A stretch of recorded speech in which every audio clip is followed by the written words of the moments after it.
کیا انہوں نے زمین میں سیر نہیں کی تاکہ دیکھ لیتے کہ جو لوگ ان سے پہلے تھے ان کا انجام کیسا ہوا؟ وہ ان سے زور اور زمین میں نشانات بنانے کے لحاظ سے کہیں بڑھ کر تھے،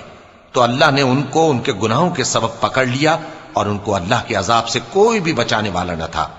یہ اس لیے کہ ان کے پاس پیغمبر کھلی دلیلیں لاتے تھے تو وہ کفر کرتے تھے، سو اللہ نے ان کو پکڑ لیا، بے شک وہ صاحب قوت ہے، سخت عذاب دینے والا ہے۔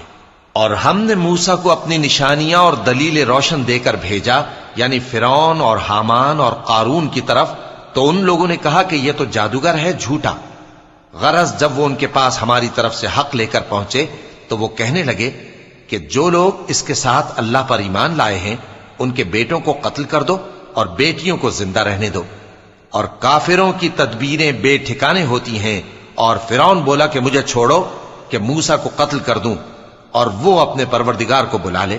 مجھے ڈر ہے کہ وہ کہیں تمہارے دین کو نہ بدل دے یا ملک میں فساد نہ پیدا کر دے۔ اور موسیٰ نے کہا کہ میں ہر متکبر سے جو حساب کے دن یعنی قیامت پر ایمان نہیں لاتا، اپنے اور تمہارے پروردگار کی پناہ لے چکا ہوں۔